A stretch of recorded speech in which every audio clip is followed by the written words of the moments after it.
Welcome to the Z Truth Podcast, where we have transparent, real, and thought-provoking conversations. Your host is Zakira Casado, the author of 15 social media secrets that pay. So let's get real, get honest, and get started.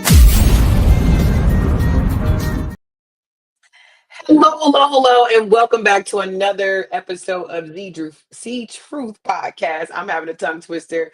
I'm excited to be back after a hiatus on my birthday month, and it is the month of April, and I'm excited to be back. And so thank you all for your amazing support throughout these few years, and I'm excited to take part 2 of our 5th season. So excited. It's called New Beginnings in 40. I am 40 years young now since the last time we spoke. And so it's been very much an incredible ride. And so I want to be transparent and let you guys know, as we always start off the show with our transparent moment, I was scared to turn 40, y'all. I really was. I was like really in my thoughts and thinking too much, and kind of went in overtimes, but I really feel like some beautiful things happen when you do reach that age. And one of the things that I really discovered was that sometimes it takes a little while to really know thyself. And I decided, especially in January, we had our annual vision board party, and I'm very excited to announce that our 10th year annual vision board party is coming up this January. And so tickets are available on theglobalmedia.com. And I want you guys to come out. And the reason why I want you guys to come out, because ever since I hit 40 years old, okay, or really ever since I did that vision board, it really has been transforming into reality for me. And the reason I really feel like vision boards work, because, and it's not just making a vision board, y'all, because you can make a vision board and just that's it. But it's really the fact that when I created the vision board, and what I do every year is that I put it right in an area where I am forced to see it. And the reason I do this is because I believe in the old saying that out of sight, out of mind, right? Most of us have heard that. Out of sight, out of mind. And so I believe the same is true when it's in sight, it's in mind. And when you keep things in front of you that you have to see on a consistent basis, this is why I believe that it's important to write down your goals. Because think about when you do shopping lists. I don't know if you guys ever go shopping and you be like, okay, let me do this list, right? And when I do this list, you write it out, you feel organized, and sometimes you forget it. But the reason that you still remember a lot on the list versus when you don't write it down and you just go in and wing it is because when you write pen and paper, when you put something down and you're seeing it, you're like committing it into the universe is how I view it. And I feel like with vision boards, they say that a picture is worth 1,000 words, right? Well, I believe that's true in regards to vision boards, that not only are you seeing what it is that you have a desire to attract, you also are committing to it every day that you look at it. Because just creating a vision board is nice, but really what happens when you place it in front of you, when you see it on a consistent basis, unconsciously, you're going to remember. And so even though I had a fear of turning 40 years old, and I was like, I don't even know why there was a fear, but I just, I don't know if it's different for men, but for women, it's like, wow, your biological clock. Do you want kids? Do you have this? And I can be an overthinker at some time. What do I want to do in my career? When am I going to retire? 10 years, I'm going to be 50. You have all these different thoughts. And I want to know, especially for my male viewers, do you ever think about that? Sorry, I had to drink some water. Or is it just a woman thing, right? And it's like, it's definitely an eye opener, but I'm thankful for the vision board because I feel like at this point, when you have gone through that life cycle, we all going through it. Every year is something else, some new discoveries. I think the biggest fear though for me was to just be in the same place. And then I want to encourage anyone that's entering into a decade, take it serious. Don't think that throughout the decade it's not as important, but just for me, having the blessing and honor to make it, because there's a lot of people who didn't make it that I know that I grew up with. Like, shout out to my girl Tiana. I love her to death. I hope she can feel this in her spirit. But this time last year we said goodbye to her, and I mentioned to her starting off Z Truth podcast this time last year. Okay, and so one of the reasons that I'm mentioning it is because not just the fear of just becoming, but also the fact that you made it, right? And I feel like that it's definitely a blessing. I'm truly thankful, and I just want to thank all of you again in this transparent moment that new beginnings are a good thing. Stepping into the unknown is a good thing. And just realizing that life is not long, and I think that's what it's done for me. And I had these thoughts similar at 30, but 40 it gets kind of real. It's like, dang, how many of these do I have? You know what I'm saying? And so the only thing I want to encourage anyone going into a new decade is the one of the famous quotes by Les Brown. He said that the richest place in the world is the graveyard, right? And that might sound a little sad, but what he means by that is that a lot of people take with them the things in which that they were supposed to give this world. And I don't know what that thing is for you, but I want to encourage you to go dig deep and not leave that don't leave anything in you when it is your time to come, because the reality is all of us have to go one day. All of us. There's nobody here who will be here for 2,000 years from now, right? And so let's leave empty. Let's leave this earth empty is what I was really feeling. And so, I wanted to clear it up, and here we are. And so again, thank you guys for joining and watching. Again, you can follow us on all platforms: Spotify, Apple Podcasts, Apple Music, IG, Facebook, and YouTube. YouTube is the place, and also Apple Podcasts, as well as Spotify and all of those platforms. Without the visual will be our full episodes. But for the full episode with the visual, we will be sticking to our YouTube channel. So please do us a favor, like, subscribe, share, let people know if you want to see it, it's going to be here. Okay. So we did want to change up a few things here on the See Truth podcast. Shout out to my girl Jamie from the Sleuth. She'll be back in some future episodes, and definitely appreciate her and all that she does for us. If you guys are following us on TikTok, you will see a whole lot of great things are happening there with those snippets of previous shows. And so shout out to her. Make sure you guys follow her on the Sleuth podcast on IG. So let's get into the real. And one of the shifts that I wanted to make, because one of the things that I cannot not give you guys on this podcast is business knowledge. I've been an entrepreneur I cannot believe this, for over 20 years. And I can say that now that I'm 40, because my first actual entrepreneurial venture was at the age of 19. And, my first few years of business, actually several years, it took me a good 5.5 years to really get to a point where I could even sustain financially in business. And so I want to give you one of the realest tips that a lot of people may not even want to accept or steer away from. And so a lot of people will get into business and feel like, what's the word? Bad about making money in your business. But let me explain what a business is. A business is always designed to make money. Okay. Breaking even and doing all of that is great in the beginning stages, but ultimately, business is to make money. Now, the beauty behind business is I believe that all businesses is a personal development journey, a self-reflection journey. The better person that you become outside of the things in which we believe is important, marketing, strategy, having a business plan, having a team of people to work with. All these things are extremely important, but the reality is you have to become a different person when you transition into business. And so when people get into business, they sometimes have a hard time with being okay with accepting the money that you want to make. I did a show. I did a public speaking gig, and one of the things I wanted to focus on this year in my career is public speaking. Is one of the most exciting things I love to do. Is one of my favorite things to do. I love to inspire, motivate, and encourage people, especially in conversation when it comes to entrepreneurship, because it changed my life.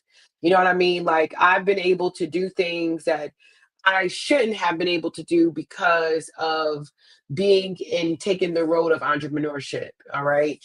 I was supposed to be a statistic, y'all, for real. I was supposed to be that single mom who went down a road and did all these different, I just was not supposed to create the children as well as the environment and circumstances that I've been able to create.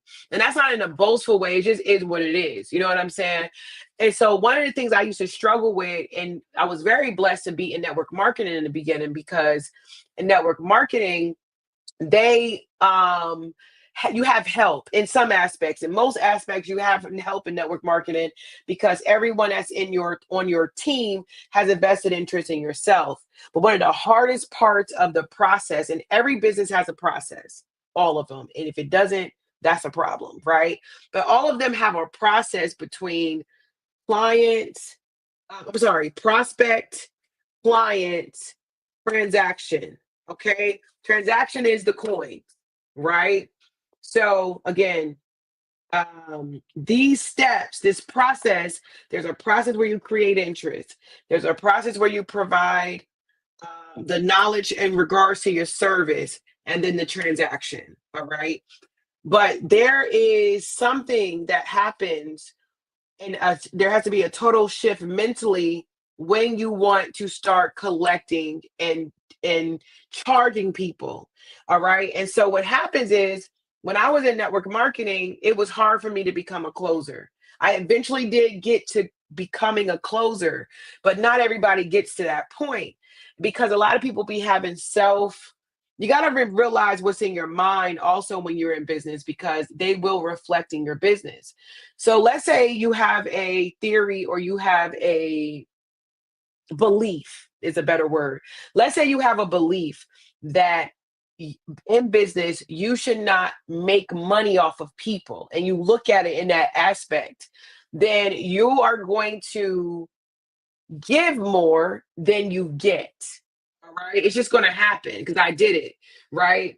And in some aspects, it's a strategy, because I know, like, for me, when I first got to North Carolina, I wasn't even going to get into childcare, because when I was doing it for 5 years in New Jersey, it literally was a very emotionally charged business. Right. It can become very emotionally charged because you're dealing with children. If you're like me, I love babies, and they literally, you get attached and all of that, right?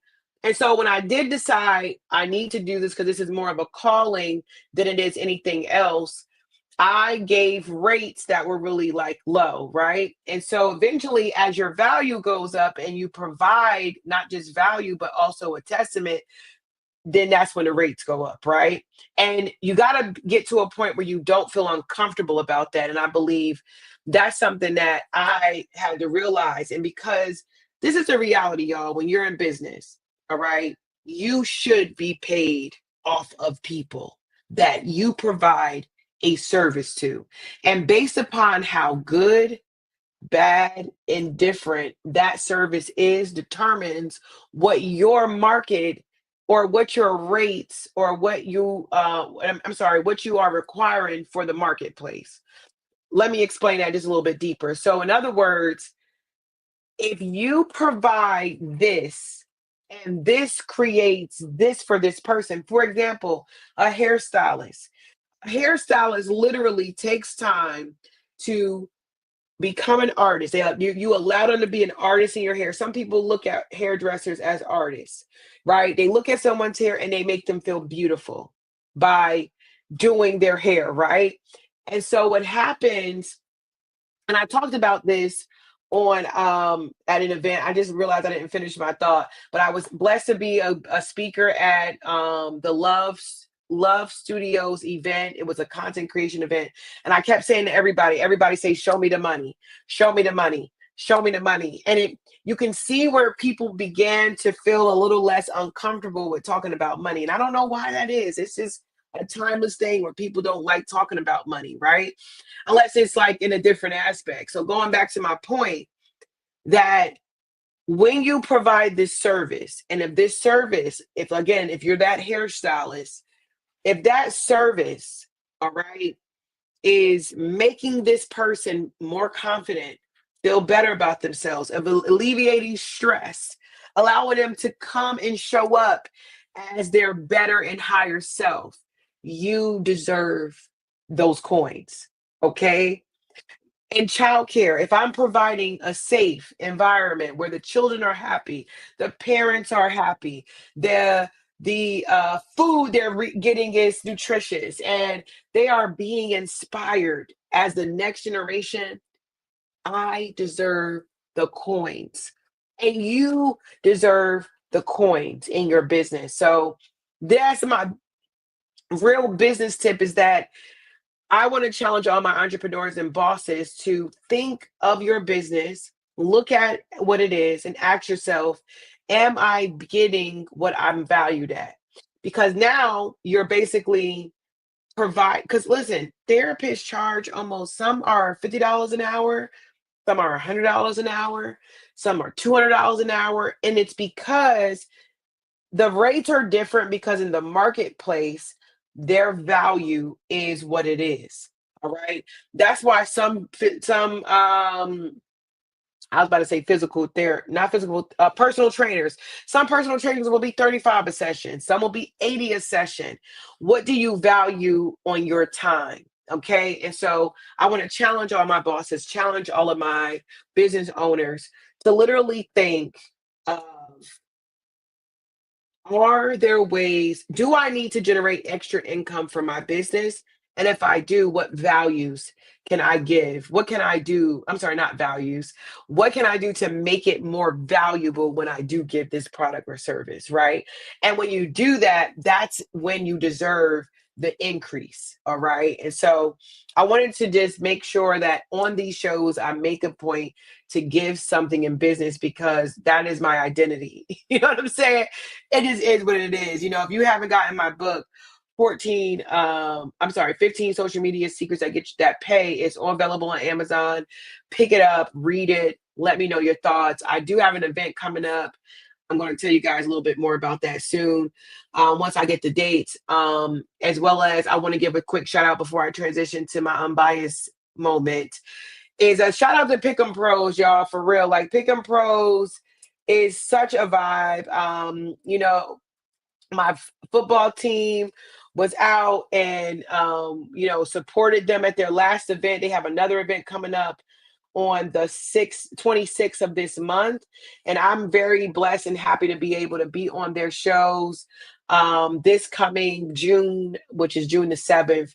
So shout out to Pick'em Pros. Make sure y'all follow them, like them, give them a shout out, and go to that event April the 26th, y'all. It's gonna be an amazing vibe. The tickets are only $30. And I think they have like $25 tickets, and then they have like, you can get like drink tickets. And so definitely check them out, for real. Check them out, and to let them know that you heard it from Z Truth Podcast, and definitely shout out to them. So now what I want to do is, I definitely want to get into my unbiased conversation. I really want to know how y'all feel about Elon Musk stepping down. And I've heard so many different things. I'm actually going to read a few of the comments that I got on Facebook real quick, y'all. Let me see. Let me see. Let me see. Let me see. Let me see, y'all. One second. One second. I wish I had some music. I probably do got music on here. All right. So here it is. So I posted about him. About him stepping down. This is what I got. This is from Caitlin Crooks. Hey, Caitlin. It says, No, that's what she put. No, I'll read what I said. I said, so Elon Musk stepping down, question mark. Caitlin Krug said no. I said, but he did. She said he and the press secretary lady said the report is false. All right. Well, Kyle Fleming said he is a special employee appointment. The job only lasted for 130 days. Trump could try to make him stay, but reports are that Trump wants him to leave when his appointment is done at the end of May. And then he also says that he isn't leaving till May, and reports are speculating what will happen in May. Then I see here a Tara. Hi, Tara. That's my girl. She said that she read it. It was also in May. Eric Crones also said that more like pushed away after the Wisconsin Supreme Court fiasco. Um, and I thought it could be that as well, but he said that right now he believes it's too late anyway if he steps down or not because Musk has imperably damaged Trump's brand. Of course, I wanted to know why he felt that way. And he said that the harm that Musk has done to millions across the globe will be a hole far too deep that Trump can actually climb out of. And he's in pre-panic mode. And he also sees that Florida results as Wisconsin with the Stefanik nomination. Also, Snow God, hi Snow, also says he's pushed out. She doesn't think it's because of her son. And I was like, well, maybe it's because, I don't know if y'all saw that funny video with Elon and the son and all of that. He literally was the son was basically like talking junk about Trump. And, I'm in childcare. Everybody know if your kid is doing that, that means that kid has heard things because he don't even know nothing about no politics. And so Snow was like, no, she thinks it was Elon was trying to take over everything and Trump didn't like that. But Elon done got all the information he needed. So it was too late because he has all access. And I said, basically, I feel like in that case, Elon done did an okie doke. I got one more comment, y'all. Shantae Brown, thank you guys for your comments. She said, nope, he didn't. And I said, did he get the boot? He said, he's still around. He cheated and paid for his spot. And he's a buffoon, but he ain't going nowhere. I mean, he's not. I mean, at the end of the day, he's a tycoon in the business industry. When you think of Elon, I'm sure most of us think about Tesla, and he is a powerhouse in the industry. And I believe that's why he was actually even invited to be a part of the efficiency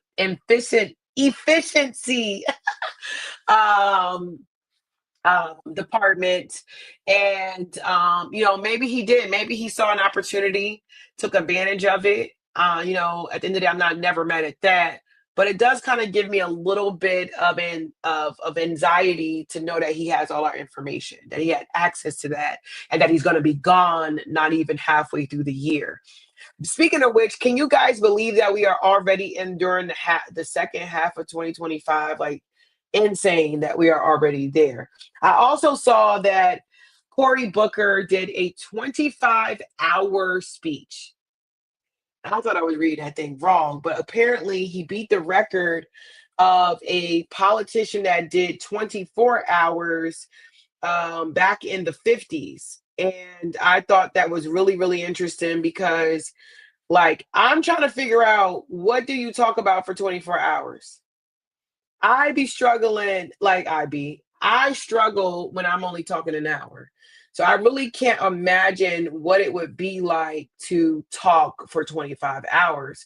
And so the politician before him name was Senator Strom Thurmont, and he did a filibuster, is what they call it, for 24 hours and 18 minutes to oppose the the Civil Rights Act. Why am I reading things backward? It made me think I'm dyslexic. No, I'm just kidding. But literally for 24 hours and 18 minutes to oppose the Civil Rights Act. And basically, Cory Booker did the same thing against what it is that Trump is trying to implement. And I'm proud of him for the fact that I was able to see him when he first got into politics. He's from Newark, New Jersey. So, of course, naturally, I want to root for him. But I really do want to know, what do you talk for 24 hours? Like, I'm literally hoarse at this point, and we've been talking for less than 30 minutes. But what could you possibly talk about for that long period of time? Because my thing is, I remember being taught in Toastmasters that it's not always the length of the speech or the length of the conversation or discussion, it's about the quality of it. And so while we're sitting here deliberating, and if he's the one talking for 95% of the time, I'm really having a hard time really conceiving what that looks like when you talk for 25 hours for real. Um, so yeah, so I definitely would. I don't know if I would have time to sit down because a 25-hour speech would probably take me months to finish. Because you got to think about it, that's literally 25 episodes. That's a 25 episode Netflix series. Okay. And so if it's really good, then yeah, you can probably get through it through a couple weekends or, a few months, right?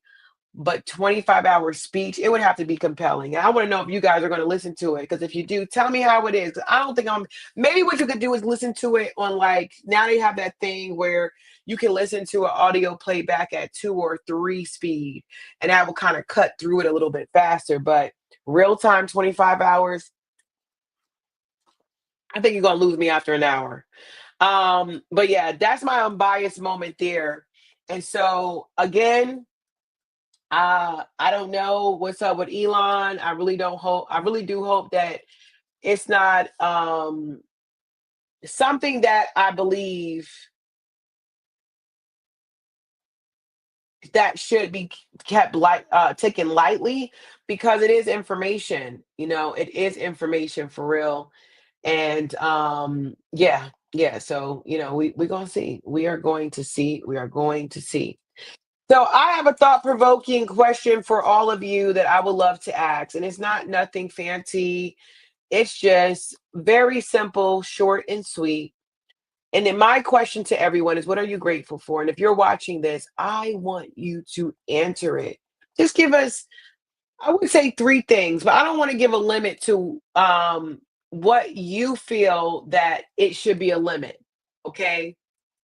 Off the top of my head, I'm grateful for life, health, strength, mind, body, knowledge, the ability to be alive, the ability to be able to speak to all of you, to be able to network, my children, my family, my limbs, my beating heart.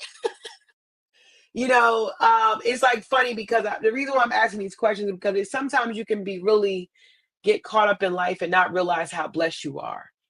And sometimes you get caught up in our delays, but sometimes y'all delays and mishaps are ways in which you ignite the gratitude. I'm sorry, you ignite the things in which you need. For example, like I had a funny situation where I don't think it's funny now, but I was on a highway, my tire blow. I get my son changes the tire. I drop him off. Now I'm hearing the sound. I'm thinking like, okay, well, maybe it's something more than just a tire. I go to get my car checked. I said, let me get the oil change. And it barely had any oil, right? And to the point where they had jokes on me like, girl, you was driving on a hope and a prayer. You know what I'm saying? And so I was grateful for that moment. My gratitude was grateful, not for the moment that the grateful for the moment that I had to get my car serviced. And the reason I'm saying that is because I wouldn't have been focused on the fact that I needed to get it checked. And then I would have never gotten the oil change probably in that moment. We might have been at week 2, 3, 4, 5, 6, 7, 8, 9. And now I'm wondering why my car has locked up on me, right? And so not only am I grateful for the blessings, I'm grateful for the lessons, and I'm very much grateful for the adversity because what adversity does for us, it really gives us a new level of acceleration in life. I believe that's like how Pokemon evolve. I believe that's what happens to us when we are faced and overcome adversity. So these are some of the things that I'm grateful for, but I want to know what are you grateful for? What are some of those things that when you sit back and you look at life and you're looking where you are and 'cause gratitude is key, y'all. Gratitude takes you to places that you never would believe that you would actually be in. It will open up doors that you didn't even think that you deserve, all because you're grateful for what you already have. And when you're grateful for just being able to, like, if you're listening to this, you should be grateful because you're listening to it through some device. That means you got internet. That means you have something that some people in other countries have never even touched. All right. And so I want to definitely ask that question to you. And I want to know what it is. What are you grateful for? Okay. Um, because it's something that I believe that unlocks different doors when you can look back and go, I am so appreciative of the good, the bad, and the ugly. Okay. Now I want to definitely get into our holistic moment. And the reason I want to get our holistic moment is for a few reasons. Okay. First of all, let me just tell y'all about my cleanse results. I did a liquid cleanse back in February and I did not eat at all. All right. And so I was 228 pounds when I first started getting conscious of losing weight. Right. And that was the biggest I've ever been, 228 pounds. That's the biggest I've ever been. And so I decided in November that I'm going to start eating clean, work out, do what I need to do, like to another level. Because I've been working out working out is not foreign to me, but a consistent 3 to 4 times a week is something that I definitely dedicated to. And so, I'm getting strong, I'm losing the weight. I cut down from 228 to about like I want to say 220, 222. That's like where I would be divvying it. And so in February, I was like, man, my birthday's coming up. Let me do this cleanse. And I talk about this briefly on a previous podcast when I was starting it. So you can go back and listen. Well, I was able to get all the way down after 28 days of cleansing, liquid only.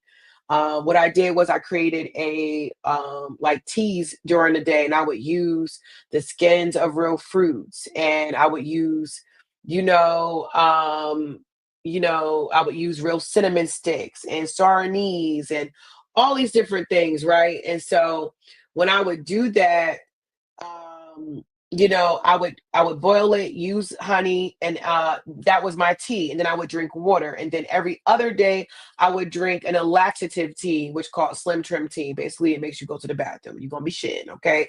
And so you gotta plan that out, all right? And then I didn't do it back to back because I was on liquid. And so I got to 188 pounds was the lowest that I got, which if you compared it to when I first started my whole consciousness, that's literally 188 pounds is literally 30 pounds. Okay. Am I doing an 8, 9, 10, 11? Yeah, right. 100 wait a minute, let's do this together. 188, 198, 108. That's 40 pounds. Okay. So, but on the liquid diet side, I would say it was more so 30 pounds that I lost because I did lose a little weight before I started in November and December. Now, when I started to eat, because I went to New Orleans, it was such a vibe, y'all. If you've never been to New Orleans, you need to go. It was so much fun. I did not have to show no boobs for me to get beads, and I came back with a lot of beads from the parade floats. It was just great. The food was awesome. Shout out to that restaurant called Nice Guys. Very delicious meals. And so, long story short, going back to holistic moment, excuse me, I knew when I decided, I just burped on the podcast. I'm sorry, y'all. Um, I knew that when I started eating, I was going to gain some weight. I thought 10 pounds is realistic.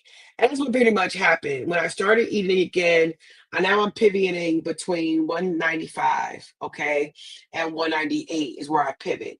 But my body feels amazing. When I'm playing on the field for football, because I still crazy self is now back playing football. And it's funny because even Des, aka Jamie from the Sleuth, also just joined back football. And it literally has changed my life physically, less pain, less aches, less feelings. And, it took mental toughness to really get me to a point to not eat. And I'm going to start to cleanse back because a lot of people ask me, and I do want to cut down some more weight before our first game. Shout out the gang, gang, gang, gang, gang, gang. And the reason I want to, because I just want to just get that it's not just the cleanse. I'm sorry, it's not just the physicality or the physical attributes that really help you with the cleanse. It's the mental part of it that really helps you go to the next level. And it's crazy because ever since I've done that cleanse in February, things have been going in a direction of up for most of all the areas of my life, far as my businesses, my finances, my physical appearance, my physical feelings, in regards to how I feel physically. Um, you know, Business connections, things have been opening up. And I feel like when you cleanse and you fast, it just cleanses out everything, not just your body, mainly your body. You know what's so funny too? When I was on the cleanse in February, when I had my cycle, I had no symptoms. My skin didn't act crazy. Nothing was wrong with me when I was during my cycle. But in March, my cycle was atrocious. It wasn't like so bad that it was like, but it was bad. It got bad. It was like elongated. And right before my cleanse, I made a mistake and tried cheese. I think cheese is different now. As a matter of fact, the holistic topic is that snacks are not the same. And it's not just snacks, it's just food in America are just not the same. The Pot Tarts, the graham crackers, all the things that we are used to eating. If you go back and look at old labels, you will see that we literally are not eating the same food. They have doubled in ingredients. But I think that when you know these things, when you know better, you do better. But because of convenience, it's hard to do the better part.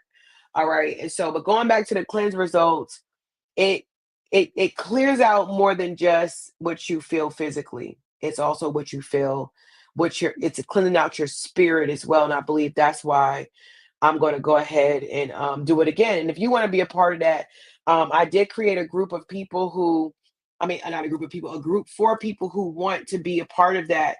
I would like to be able to give every little detail and every little tip, but time does not prevent that. And so this group is a one-time membership fee to be a part of, and you're more than welcome to actually be involved. Just inbox us if you want more information. And so again, snacks are not the same. So try to make all the snacks. I want to give a shout out to Dad. I can't think of his name right now, and I thought I wrote it down. And I didn't, but he has a following that's really dope. Him, his wife, and his 3 kids are always on it. It's like Bull something. He really blew up on YouTube, and now he's on Instagram and Facebook. And I watched him literally make the classic cereal Cookie Crisp, okay? And Cookie Crisp is like a timeless thing if you was an 80s babies, right? And but if you look at the Cookie Crisp ingredients from the 90s and the 2000s, and you look at it now, the ingredients have not doubled, they have quadrupled in what they put in it. And so I believe that things like cancer, high blood pressure, and all of these elements that we have at a high rate in America, where you would think this is a place where you have literally what am I trying to say? Like, you would think this is a place that you would not have these issues because of how modernized we are. But the reality is that it's the complete opposite. We're most modern, they say we're the most advanced, but in some ways we're not, because our food is horrible. And so I want to encourage you to be like him. And I'm gonna post at some point, I'll make sure I give him a shout out, because his name is not coming. So I can see his face now. Really in shape, bulk guy. He'd be lifting his wife and kids up. Anyway, make it yourself. Make it yourself. Try your best to make it yourself. I haven't had bread from the store in one time in 2025. I have been making my bread with my bread maker. I'm thankful for my bread maker. And I think those are other reasons why I haven't picked up a lot of weight since the cleanse, because these artificial things, you got to think about it. How is it broken down in our body when it's something man made? It's not supposed to be in there. It really isn't. So I want to encourage you to make your own shit. Okay. But that's my time for today. We wanted to make a short and sweet podcast for tonight. I wanted to get back in the groove of things, and give you the new time that things are going to air. We'll be back for more. I just want to thank everybody for your unwavering support. I really love you guys so much. And until next time, just always remember to live your life and week with nothing but love, peace, and hair grease. Bye. Thanks for tuning in to the Z Truth Podcast. We hope today's episode gave you value and something new to think about. Don't forget to subscribe, leave a review, and join the conversation by following us on all platforms. Sharing is caring, so do us a favor and share it with someone who needs to hear the truth.